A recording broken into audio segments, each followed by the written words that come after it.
जय हो विष्णु भगवान। आइए सुनाते हैं बृहस्पतिवार की व्रत की कथा विष्णु भगवान की। प्राचीन समय की बात है। एक नगर में बड़ा व्यापारी रहता था। वह जहाज़ों में माल लदवा कर दूसरे देशों में भेजा करता था। वह जिस प्रकार अधिक धन कमाता था उसी प्रकार भी खोलकर दान भी करता था, परंतु उसकी पत्नी अत्यंत कंजूस थी। वह किसी को एक दमड़ी भी नहीं देने देती।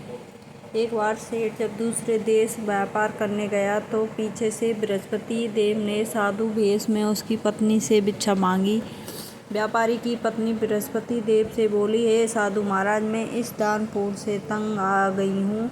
आप कोई ऐसा उपाय बताइए जिससे मेरा समस्त धन नष्ट हो जाए और मैं आराम से रह सकूं। मैं यह धन लौटाते हुए नहीं दे सकती। बृहस्पति देव ने कहा, हे देवी, तुम बड़ी विचित्र हो। संतान और धन से कौन दुखी होता है?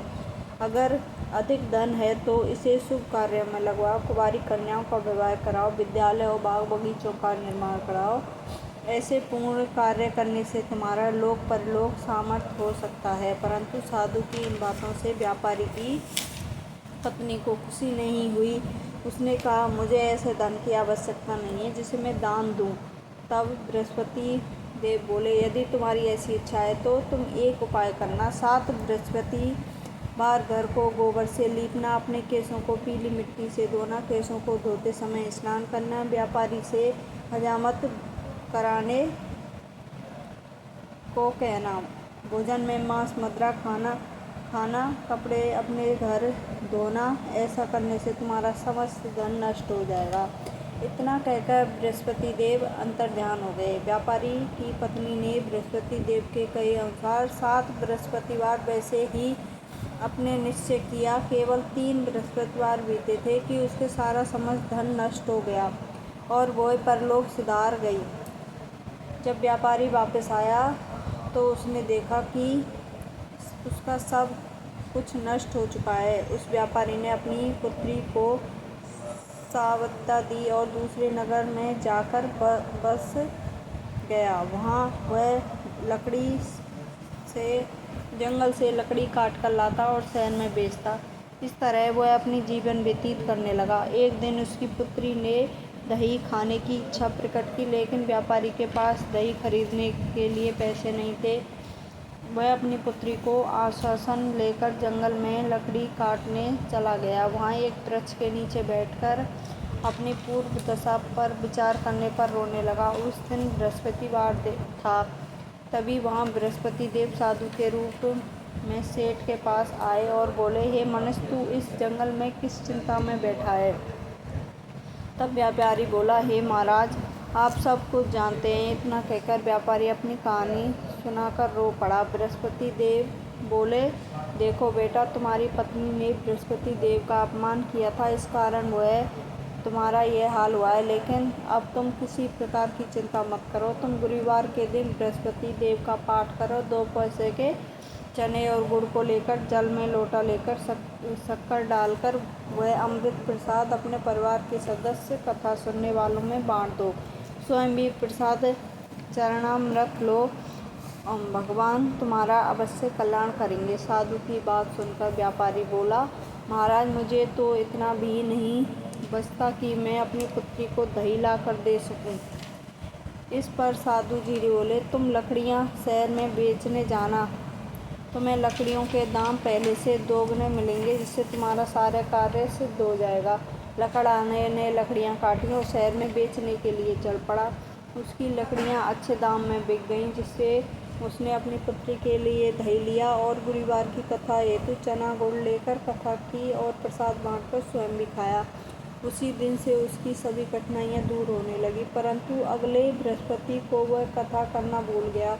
अगले दिन वहाँ के राजा ने एक बड़े यज्ञ का आयोजन कर पूरे नगर के लोगों के लिए भोग का आयोजन किया।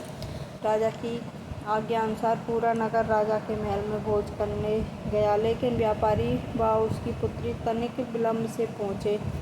अंततः उन दोनों को राजा ने महल में ले जाकर भोजन करवाया। जब वे दोनों लौटकर आए तब रानी ने देखा कि उसका खूंटी पर टंगा हार गायब है। रानी को व्यापारी और उसकी पुत्री पसंद हुआ और हार उन दोनों ने ही चुराया है। राजा की आज्ञा से उन दोनों को कारावास की कोठरी में डाल दिया, परंतु कैद पकड़कर दोनों अत्यंत दुखी हुए।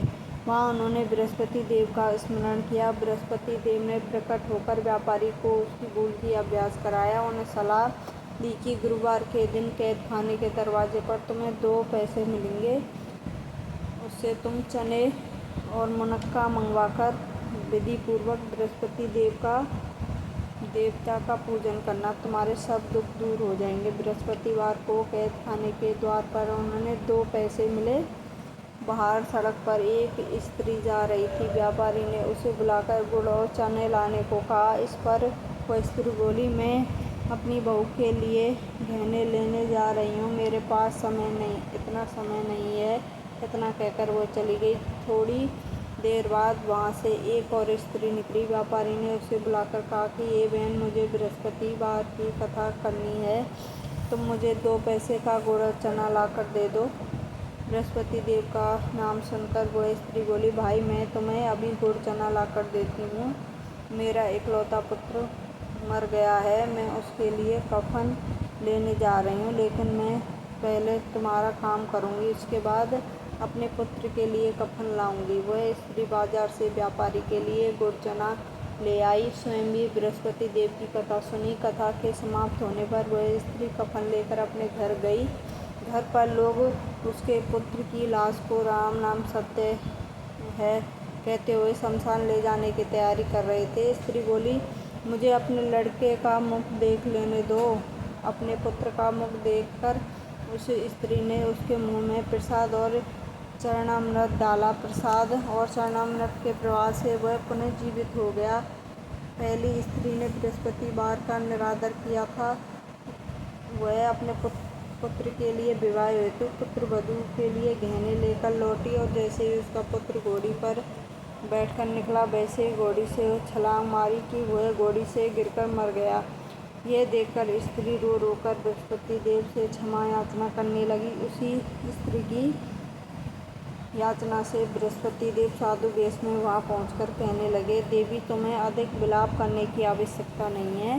यह बृहस्पति देव का अनादर करने के कारण हुआ है। तुम वापस जाकर मेरे भक्त से क्षमा मांगकर कथा सुनो, बस तुम्हारी मनोकामना पूर्ण होगी। जेल में जाकर उस स्त्री ने व्यापारी से माफ़ी मांगी और कथा सुनी। कथा के पारंपरिक वह प्रसाद और चरणामृत लेकर अपने घर गई। घर आकर उसने चरणामृत अपने मृत पुत्र के मुख में डाला। चरणामृत के प्रभाव से उसका पुत्र जीवित हो उठा। उसी रात बृहस्पति देव राजा के सपने में आए हुए बोले, हे राजन, तूने जिस व्यापारी और उस पुत्री को जेल में कैद कर रखा है, यह बिल्कुल निर्दोष है। तुम्हारी रानी का हार वहीं खूंटी पर टंगा है। इस दिन निकला तो राजा रानी ने हार खूंटी पर लटका हुआ देखा। राजा ने उस व्यापारी और पुत्री को निराह कर दिया और उन्हें आधा राज्य देकर उनकी पुत्री का विवाह उच्च कुल में करवाकर दहेज में हीरे जवाहरात दिए। जय हो विष्णु भगवान।